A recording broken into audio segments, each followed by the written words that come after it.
My favorite part of The Legend of Zelda, The Ocarina of Time, is actually this part right here, the main menu. It's a scene that doesn't actually appear in any part of the actual game.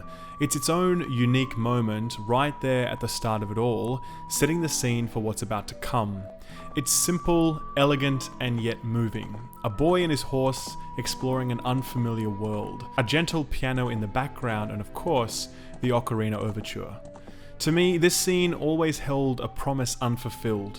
It's always felt so different from the rest of the game because the Ocarina of Time is actually anything but quiet. It's a truly epic adventure in every sense of the word. It's not loud like an Assassin's Creed game is, but it's not quiet either. And there's a spirit of exploration in these opening moments that isn't present in the rest of the game, because simply put, the technology just wasn't there yet to build the sort of world that I'm sure Nintendo would have liked to have built for this adventure. Ocarina is in fact my favorite game ever, and I've often thought to myself as I've watched this opening many times, that as much as I loved Ocarina, I would have loved to have played this game depicted in these opening moments. This quiet, thoughtful adventure with Link as its hero. And I think I can safely say that the folks at Nintendo were probably thinking something similar.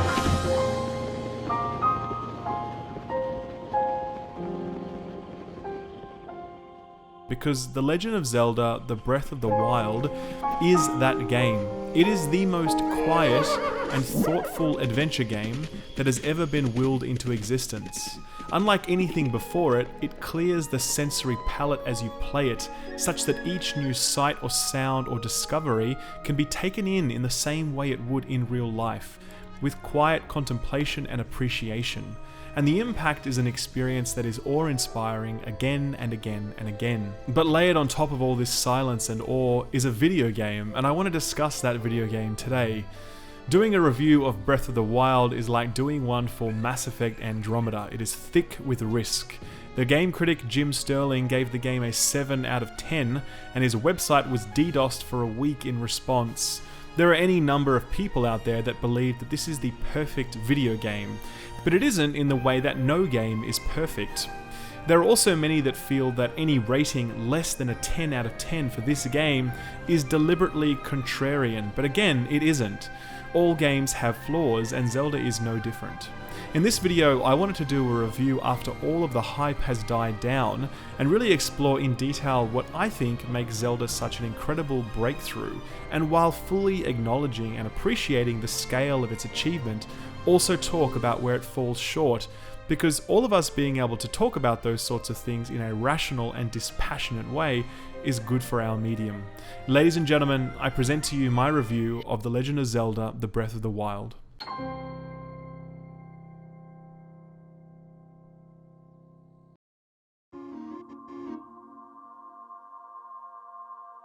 The timing of my Breath of the Wild playthrough was, I think, so important to my experience. In the 4 weeks prior to playing it, I sampled 5 AAA open world games, and they could not have been more different in the way they handled their open world mechanics. Ghost Recon Wildlands provided an end-of-days view of everything wrong with the open world genre, with its copy-pasted world and endless collectibles rendering the world totally forgettable and indistinguishable from itself. As a game, it was fun, and I actually did enjoy it, but mechanically and thematically, structurally, it was very lacking in terms of any new ideas brought to the table, and I strongly suspect we won't see another game from Ubisoft like this for some time. Mass Effect made the open world the open universe, and was sadly no better for it, with its investment in busywork and scanning clearly meaning less resources invested in the things that really matter to a Mass Effect experience: story and characters, not to mention some very poor quality assurance. Horizon Zero Dawn was a triumph on so many levels and an absolutely wonderful experience, but it too fell into the same open world tropes that we've seen played out over the last decade. When Horizon Zero Dawn was firing on all cylinders, it was remarkable, but that quickly ground to a halt as we were set out to kill yet another 10 robot dinosaurs or clear yet another horde mode style outpost. Nier Automata offered a vastly stripped back open world experience. Rather than invest in scale, it invested in intimacy. Smaller settings, interlinked and intimately detailed, made its environments more like theatre stages that were revisited again and again for new parts of the story to unfold in. But we didn't want to explore those worlds because they weren't constructed so as to beckon exploration. And when we were sent out into these worlds, it was typically for the same fetch or find or kill quests we've done 1,000 times before. As incredible as Nier Automata was, it did very little to advance the open world genre, and its rendition of the open world felt more like being on Shadow Moses Island in Metal Gear Solid than it did being in a truly open world such as in a game like The Witcher 3. And at the end of all of this, waiting for me was the Breath of the Wild. And after that, it really felt like coming up for air at a time when you didn't even know you were underwater. It was an open world experience for me, unlike anything that's ever been constructed, and in one swift motion completely turned the open world genre on its head by showing us what this genre should have been from the start. But how did it do this? Well, to understand, let's begin by looking at something that no one is really talking about: the name.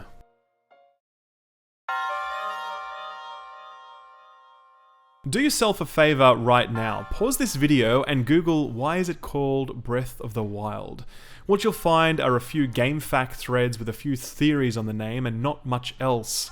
The game itself offers no exploration for why it's called Breath of the Wild, and Nintendo have not provided any insight into this either. It is a mystery, but in my view it isn't all that mysterious. As you'll play through the Breath of the Wild, what becomes immediately apparent to you is that this is less a game about Link or Zelda or Ganon, and more a game about Hyrule. Breath of the Wild strips out many of the core things that make a Zelda game, leaving only a few things in place: Link, Zelda, a few familiar races, and of course, Hyrule. For me, I imagine that Nintendo said to themselves at the start of this process that they wanted to strip back so much of the Zelda legend and allow players to create their own legend based on their own personal adventure throughout Hyrule. This is a story of your journey into the wilds, and while you're there, you inhale them. Where The Witcher asks you to madly dash through them, or Ghost Recon asks you to blow them up, or Mass Effect asks you to scan them, Zelda asks you to inhale them. To sit there quietly and listen and breathe it all in. The Breath of the Wilds. The Legend of Zelda, The Breath of the Wild. At least that's my theory on the name and the meaning that I take from it. But whether or not I'm right about that detail doesn't really matter, because the experience of Hyrule is exactly as I've described it. It's one of inhalation. But there's two things that are really needed to make that inhalation possible. The first is the peace and quiet enough to be able to take it all in properly, and the second is a world worth breathing in. So, how does the Breath of the Wild provide us with those things? Sound of Silence is a song recorded in 1964 by a duo called Simon and Garfunkel. It's an oxymoron because silence has no sound. That's what makes it silence. But the concept, the sound of silence, instinctively makes sense to us because sometimes a silence can be louder than any sound we can actually hear. Sometimes silence can do more to define and create a moment than any sound ever could. And so it is with Breath of the Wild, a game that in my view is more defined by the silence of its soundscape than any other aspect of it. Where so many games seek to assail our senses, bombard them even, sound is a tool that is so often used as a blunt cudgel. Loud, overwhelming musical overtures, even louder explosions and gameplay notifications. Sometimes this works really well, such as in the case of Nier, where the expertly curated soundscape defines the experience by how overwhelmingly present it is. But here, in the case of Breath of the Wild, the opposite is true. The experience here is defined by the overwhelmingly absent soundscape, be it music or environmental sounds or combat or gameplay notifications or any other sound that you could think of in any other regular video game.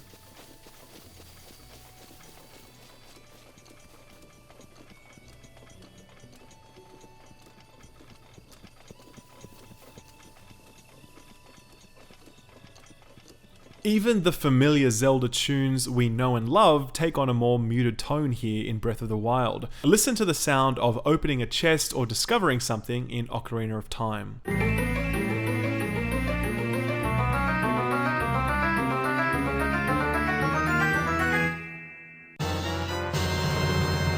And now compare that to the same sound in Breath of the Wild.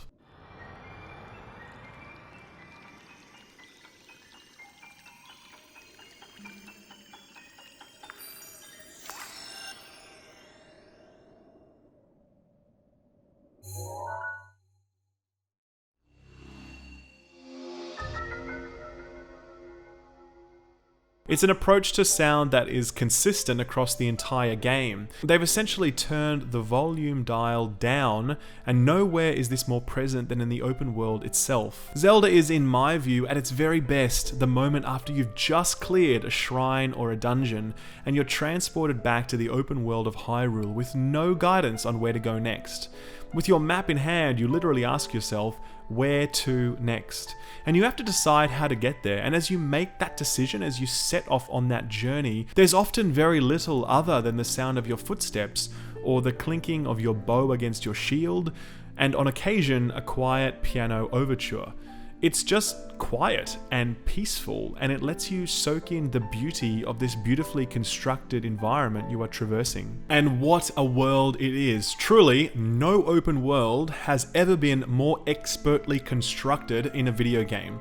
You've probably heard plenty of people gushing about how this world is so wonderful, but I think the easiest way to describe it is to say that it allows you to traverse it with utter confidence, with no reliance on your map, such that you begin to look for things like rock formations and topography and outcroppings, and you're actually looking at the world itself. Every inch of it has been crafted to allow the player to know and understand it, and to think logically about the best way to move through it, rather than to defer to game systems that make those decisions for you. Breath of the Wild asks you to look up from the map in a way that no other game does. And moving through the world is just joyful because of how much love and care has been put into every square foot of it.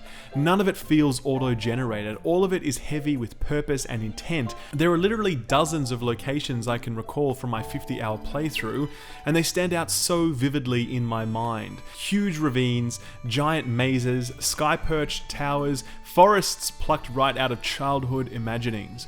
And I think this reference to childhood is perhaps apt, because for the first time in many, many years, journeying through the seemingly endless Hyrule, I felt like I was a kid again playing Ocarina of Time for the first time.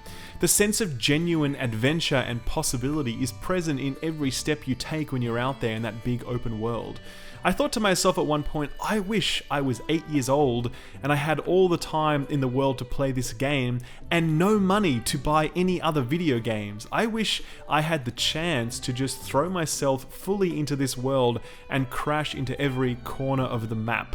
That would be pretty great. But what's even more remarkable is how spectacularly functional and mechanically consistent the world is.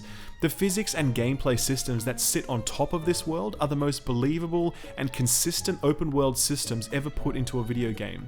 I remember fighting a giant ogre on top of a mountain, and I was using a metal box to bash him over the head that I was able to lift up because I have a special magnesis power that allows me to do that.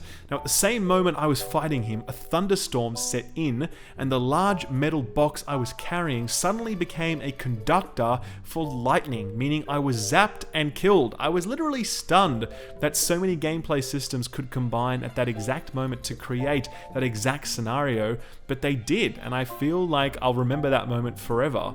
There's just no limit to these sort of moments. There are dozens of other stories that I have about how I've interacted with this world and how the world's well-designed and reliable systems kept crashing into my intent as a player in the best possible way. And while it can lead to frustration sometimes, it's that sort of totally fair frustration where you can't but appreciate what's going on because of how consistent it is.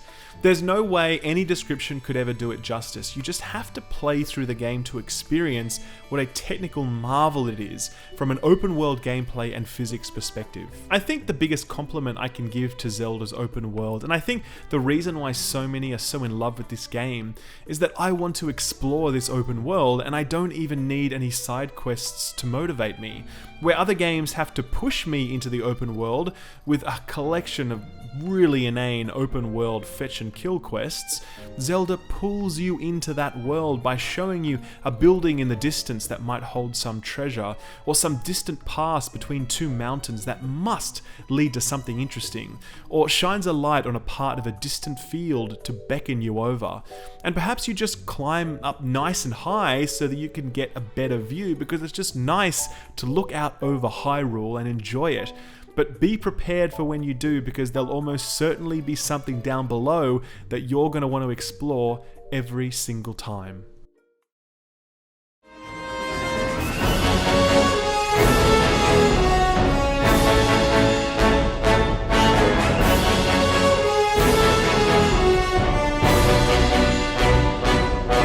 I play a lot of Destiny, and Destiny's tagline has been "Become Legend." I've never really thought about what that means until I played Breath of the Wild. To me, a legend is something hallowed, something greater than whatever forces are thrown against it. And in the case of Destiny, you'll eventually hit a point along its power curve where very few things in the game are a challenge for you. You simply overwhelm them with your power, your legend. It's a power fantasy that's delivered so well in so many games, and very poorly in others, but Zelda has always managed to get this legend component right. The story, The Legend of Zelda, is almost always the same story told a different way. A boy or a young man finds the power to overcome evil and rescue the princess. You start weak, but over time you become strong, and then you become the legend, ready to face whatever challenge is presented to you. But here in Breath of the Wild, this isn't quite the case. Breath of the Wild seeks to strip back so many parts of the legend to provide a fresh retelling, but in so doing, in my view, it forgets to add back new and improved components to replace them.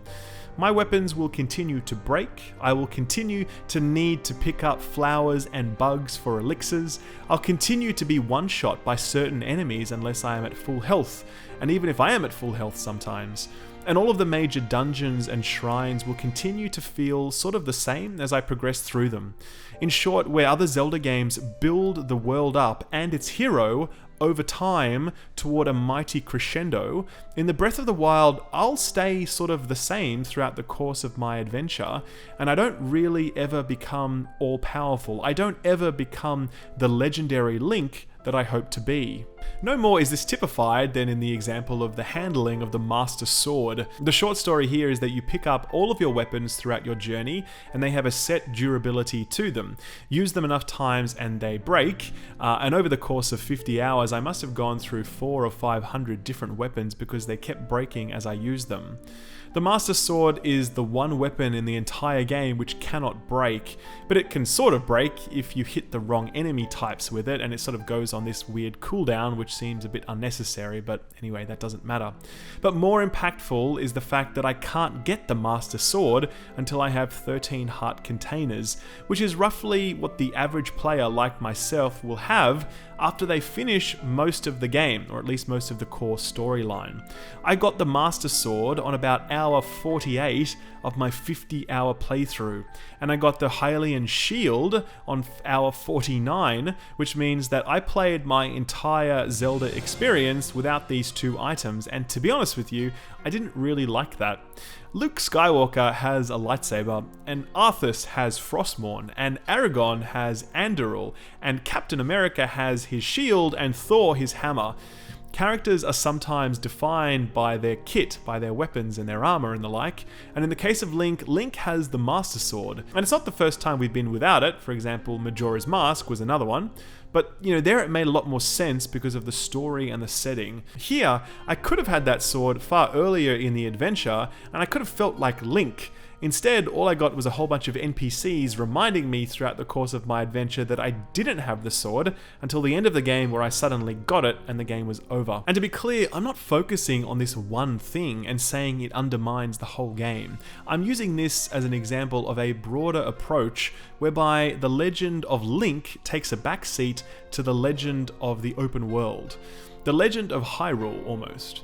Link gains very few additional abilities or weapons that change up the game's combat. There's no boomerang or hookshot or hover boots or Eye of Truth or whatever. Those sort of Metroidvania power progression artifacts that gate your progress are gone so that you can actually choose to go wherever you want in the open world without any restrictions. The combat remains punishing and very sort of one-dimensional throughout the whole game, and it ratchets up its difficulty not through new enemy types, there are actually only a very few number of enemies in the game, but it actually just gives those enemies more health and they deal more damage. The story, which so often in Zelda games is simple yet powerful, lacks impact here. There's no Ganondorf to square off against, and the villain that replaces him, Calamity Ganon, is an entirely vacuous presence in the game, including during the final boss fight. He's sort of almost like this Dark Souls boss more than anything else, and there's really no connection to him whatsoever. The legendary dungeons of Zelda past have also been replaced by a collection of some 90 shrines strewn about the map like disconnected Rubik's Cubes. They're all masterfully designed as puzzles, like they are incredible as individual puzzles, but they're generally very forgettable beyond their individual gameplay trick. As I finished the Breath of the Wild, I remember thinking to myself that I wish this game was on PC, because the modding scene would do really wondrous things with this world, things that Nintendo did not do. Ultimately, I'd love a mod that would deliver me a beautifully constructed Zelda legend on top of the immaculately constructed open world. I yearn to return to Hyrule again to explore it, but I don't yearn to replay Link's adventure throughout Breath of the Wild, the story-driven adventure, because I feel that there just isn't enough legend in this Legend of Zelda game. But perhaps that is the point of the Breath of the Wild. It's a game that is clearly striving to deliver an experience that was shaped by the player and allowed them the freedom to create their own legend in their own way. And in that regard, the game is a monumental success. Anyone who cannot see the greater than the sum of its parts achievement here is simply bringing too much bias to the process of reviewing the game, or just hasn't spent enough time exploring the incredible open world.